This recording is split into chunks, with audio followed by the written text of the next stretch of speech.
Hi all welcome to I plus. ഞാൻ അക്ഷര. ഇന്ന് നമുക്ക് കേറ്റഡ് എക്സാമിനേഷനും സീറ്റഡ് എക്സാമിനേഷനും കോമൺ ആയിട്ടുള്ള സോഷ്യൽ സബ്ജക്റ്റിൽ നിന്നുള്ള കുറച്ച് ചോദ്യമാണ് നമ്മൾ ഡിസ്കസ് ചെയ്യാനായിട്ട് പോകുന്നത്. സോഷ്യൽ സ്റ്റഡീസ്, സോഷ്യൽ സയൻസ് എന്നുള്ള മേഖലയെന്ന് പറയുമ്പോൾ നമുക്കറിയാലോ, സ്കൂൾ ടെക്സ്റ്റ് ബുക്കുകളിൽ നിന്ന് തന്നെയാണ് ചോദ്യം വരിക. അപ്പോൾ അവിടെ എന്താണ് ആ കുട്ടികൾക്ക് പഠിക്കാനുള്ളത് എന്താണെന്ന് ടീച്ചേഴ്സിന് തീർച്ചയായിട്ടും അറിഞ്ഞിരിക്കണം. അത് അളക്കുന്ന തരത്തിലുള്ള ചോദ്യങ്ങൾ റീസെൻ്റ് എക്സാംസിന് ചോദിച്ചിട്ടുള്ളതാണ് നമ്മളിവിടെ ആഡ് ചെയ്തിട്ടുള്ളത്. എത്ര ചോദ്യങ്ങളുടെ ഉത്തരം നിങ്ങൾക്ക് കറക്റ്റായിട്ട് കണ്ടുപിടിക്കാൻ സാധിക്കുന്നു എന്ന് മറക്കാതെ നിങ്ങൾ കമൻറ്റ് ചെയ്യാം. നമുക്ക് ആദ്യത്തെ ചോദ്യത്തിലേക്ക് കടക്കാം. Which of the following means of transport is cheapest for carrying heavy and bulky goods over long distance? നമുക്ക് എന്താണ് മീൻസ് ഓഫ് ട്രാൻസ്പോർട്ട് എന്നുള്ള മേഖല ചോദ്യം ചോദിക്കുന്ന മേഖലയാണ്. ഇവിടെ എന്താണ് അവിടുത്തെ മെയിൻ പോയിന്റ് എന്ന് നോക്കിക്കഴിഞ്ഞാൽ രണ്ടും കാര്യങ്ങൾ വരുന്നുണ്ട്. ചീപ്പസ്റ്റ് ആയിരിക്കണം അല്ലേ, ഹെവി ആൻഡ് ബൾക്കി ഗുഡ്സ് പോകണം. എങ്ങനെയാണ് ലോങ് ഡിസ്റ്റൻസിൽ ഹെവി ആൻഡ് ബൾക്കി ഗുഡ്സ് പോകണം. ഓക്കെ, പക്ഷേ ഒരു കാര്യം ഇവിടെ പറഞ്ഞിട്ടുണ്ട്, ചീപ്പസ്റ്റ്. വെറുതെ നമുക്ക് long and heavy and bulky goods long distance കൊണ്ടുപോകുന്നു പറയുമ്പോഴത്തേക്ക് പല ഓപ്ഷൻസ് വരും. പക്ഷേ എന്താണ് ഏറ്റവും ചീപ്പസ്റ്റ് ആയിട്ടുള്ള മാർഗം ഏതെന്നാണ് ചോദ്യം. Waterways, airways, roadways, railways. അപ്പോൾ ഈ കൂട്ടത്തിൽ ഏറ്റവും ചീപ്പസ്റ്റ് ആയിട്ടുള്ളത്, ഏറ്റവും ഹെവിയും ബൾക്കി ആയിട്ടുള്ള ഗുഡ്സ് കൂടുതൽ ദൂരം കൊണ്ടുപോകാൻ സാധിക്കുന്നത് എന്ത് വഴിയിലൂടെയാണ്? അത് വാട്ടർ വേസിലൂടെയാണ്. ജലഗതാഗതം മുഖാന്തരമാണ് നമ്മൾക്ക് കൂടുതലായിട്ടും എന്താണ് ഇത്തരം ബൾക്കി ഹെവി ഗുഡ്സ് ലോങ് ഡിസ്റ്റൻസിൽ ഏറ്റവും ചീപ്പസ്റ്റ് ആയിട്ട് കൊണ്ടുപോകാനായിട്ട് സാധിക്കുന്നത്.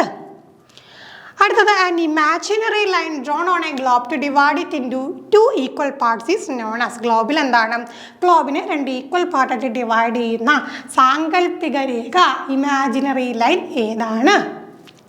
Equator, Arctic Circle, Tropic of Cancer, Tropic of Capricorn. നമുക്കറിയാലോ, ഇങ്ങനെ ഓരോന്നും ഇത്ര ഡിഗ്രി എന്നൊക്കെ പറഞ്ഞുകൊണ്ട് നമ്മൾ പഠിക്കുന്നതാണ്.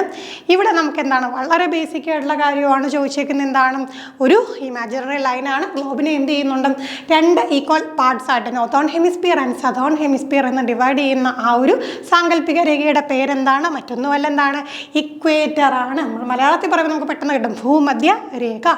ഭൂമധ്യ രേഖ എന്ത് ചെയ്യുന്നുണ്ട് ഇത്തരത്തിൽ നോർത്തേൺ ഹെമിസ്ഫിയർ ആയിട്ടും സദേൺ ഹെമിസ്ഫിയർ ആയിട്ടും ആ ഒരു ഗ്ലോബിൽ നമുക്ക് ആ ഒരു ഡിവിഷൻ കാണാനായിട്ട് അങ്ങനെ ഡിവൈഡ് ചെയ്യുന്ന ഇമാജിനറി ലൈനാണ്.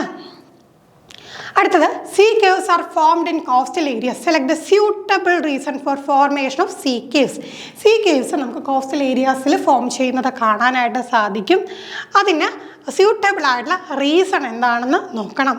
അപ്പോൾ എന്തൊക്കെ റീസൺസ് ആണ് കൊടുത്തേക്കുന്നത് നമുക്ക് നോക്കാം. ചില സമയത്ത് എന്താണ് ഒന്നിലധികം പോയിന്റ് ആയിട്ട് വന്നിട്ട് എ ബി ആൻഡ് സി എന്ന് പറഞ്ഞ് സെലക്ട് ചെയ്യാനായിട്ട് ആ രീതിയിൽ വരും. ചില ടൈമിൽ എന്താണ് ഇതുപോലെ ഏതെങ്കിലും ഒരെണ്ണം ഒരു ഓപ്ഷൻ ആയിരിക്കും. അപ്പോൾ അത് കൃത്യമായിട്ട് നോക്കിയിട്ട് വേണം ആൻസർ ചെയ്യാനായിട്ടും. ഇവിടെ നമുക്ക് 4 ഓപ്ഷൻ തന്നിട്ടുണ്ട്. ഇതിൽ ഏതാണ് ഏറ്റവും ആപ്റ്റ് എന്ന് കണ്ടുപിടിക്കും. Erosion and deposition by waves, man made activity, falling of rocks, wind erosion. അപ്പം നോക്കിക്കേ, കോസ്റ്റൽ ഏരിയാസിൽ സീ കേവ്സ് ഫോം ചെയ്യാനായിട്ട് എന്താണ് കാരണം? മറ്റൊന്നുമല്ല, erosion and deposition by waves. Coastal areas ആകുമ്പോഴത്തേക്ക് ഒരു വേവ്സ് കാരണമായിട്ടുള്ള ഇറോഷൻ ആൻഡ് ഡെപ്പോസിഷൻ കൊണ്ടാണ് എന്ത് ഫോം ചെയ്യുന്നത്? സീ കേവ്സ് ഫോം ചെയ്യുന്നത്. അടുത്ത ചോദ്യം, the breeding of fish in specially constructed tanks and ponds is known of. നോക്കിക്കേ, ഫിഷിനെ നമ്മൾ സ്പെഷ്യലി കൺസ്ട്രക്റ്റഡ് ആയിട്ടുള്ള ടാങ്ക്സിലും പോൺസിലും ഒക്കെ ബ്രീഡ് ചെയ്യുന്നതിന് പറയുന്ന പേര് എന്താണ്? അപ്പോൾ ഇത്തരത്തിൽ ഓരോ പ്രധാനമായിട്ട് നമ്മൾ നോക്കിക്കഴിഞ്ഞാൽ ഇപ്പോൾ ഫിഷ് നോക്കാം, സിൽക്ക് വേം, റാബിറ്റ്, അങ്ങനെ കൃത്യമായിട്ട് ടെക്സ്റ്റ് ബുക്കുകളിലൊക്കെ പറഞ്ഞിട്ടുണ്ട്. അതിനെക്കുറിച്ചൊക്കെ നമ്മൾ എന്ത് ചെയ്യണം? കറക്റ്റായിട്ട് പഠിച്ചു വെക്കണം. ഓരോന്നും എന്തിനെ വളർത്തുന്നതിന് പറയുന്ന പേരാണെന്നും. അപ്പോൾ നോക്കിയാൽ നമുക്ക് breeding of fish, sericulture, viticulture, horticulture, pisciculture. അപ്പോൾ നോക്കാം, ഫിഷിനെ നമ്മൾ വളർത്തുന്നതിന് എന്താണ് പറയുന്നത്? അത് പിസികൾച്ചറാണ്. അപ്പോൾ നിങ്ങൾക്ക് സെറികൾച്ചർ, വിറ്റികൾച്ചർ, ഹോർട്ടിക്കൾച്ചർ ഇത് എന്തിനെ വളർത്തുന്നതാണെന്നുള്ള കാര്യം അറിയാമെങ്കിൽ നിങ്ങൾ തീർച്ചയായിട്ടും എന്ത് ചെയ്യാം? കമൻറ്റ് ചെയ്യുക. എത്ര പേർക്ക് കറക്റ്റായിട്ട് ഇത് ബ്രീഡിങ് കറക്റ്റായിട്ട് ഓരോ ടേം എന്താണെന്ന് അറിയാൻ നമുക്ക് നോക്കാം. നിങ്ങൾ എന്ത് ചെയ്യുക? കമൻറ്റ് ചെയ്യുക. Final question, which of the following layers of the atmosphere help in the transmission of radio waves? Radio വേവ്സിൻ്റെ ട്രാൻസ്മിഷന് സഹായിക്കുന്ന അറ്റ്മോസ്ഫിയറിലെ ലെയർ ഏതാണ്? വളരെ ഇമ്പോർട്ടൻ്റ് ആയിട്ടുള്ള ടോപ്പിക്കാണ് അല്ലേ. അറ്റ്മോസ്ഫിയറിന് പല ലെയറുകളുണ്ട്, ലെയറുകൾക്ക് പലതരത്തിലുള്ള പ്രത്യേകതകളുണ്ട്. അപ്പോൾ അത് കൃത്യമായിട്ട് നിങ്ങൾ പഠിച്ചു വെക്കുക. വരച്ച് അറ്റ്മോസ്ഫിയറിൻ്റെ ലെയറുകൾ ഇങ്ങനെ വരച്ച് ഓരോന്നിലും എന്താണ് പ്രത്യേകത എന്ന് കൃത്യമായിട്ട് എഴുതി തന്നെ പഠിക്കാം. ഇവിടെ നമുക്ക് എന്താ പറഞ്ഞേക്കുന്നത്? റേഡിയോ വേവ്സിൻ്റെ ട്രാൻസ്മിഷന് സഹായിക്കുന്നത് ഏത് ലെയറാണ്?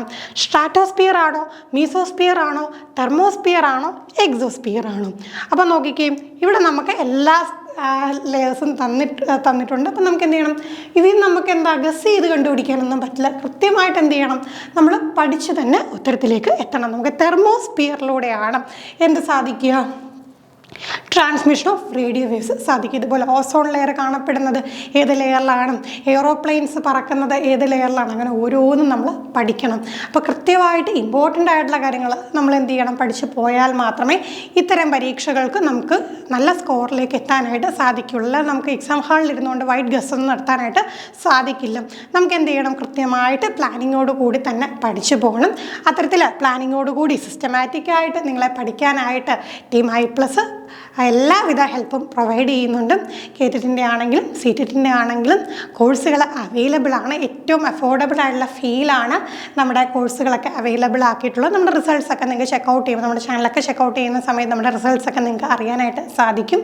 അപ്പോൾ എന്താണ്, വെയിറ്റ് ചെയ്തിരിക്കേണ്ട, എക്സാംസ് പിന്നെ വരും പിന്നെ എഴുതിയെടുക്കാം, അങ്ങനെ വെയിറ്റ് ചെയ്തിരിക്കേണ്ട.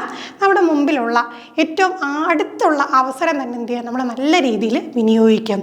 അപ്പോൾ നല്ല രീതിയിൽ പ്രിപ്പയർ ചെയ്യുക, നന്നായിട്ട് എക്സാം അറ്റൻഡ് ചെയ്യുക. എല്ലാവർക്കും അടുത്തടുത്ത് എഴുതാൻ പോകുന്ന എക്സാംസ് നമുക്കറിയാലോ, ക്വാളിഫയിങ് എക്സാമിനേഷൻസ് ഒക്കെ ഇങ്ങനെ വന്നുകൊണ്ടിരിക്കുന്ന ഒരു സമയമാണ്. അത് ഏറ്റവും ആദ്യം തന്നെ ക്വാളിഫൈ ചെയ്യാനായിട്ട് സാധിക്കട്ടെ. എന്തെങ്കിലും ഡൗട്ട്സ് ഒക്കെ ഉണ്ടെങ്കിൽ തീർച്ചയായിട്ടും നമ്മുടെ ബോർഡ് നമ്പറിൽ കോൺടാക്ട് ചെയ്യുക. മറ്റൊരു വീഡിയോയുമായി നമുക്ക് വീണ്ടും കാണാം. താങ്ക്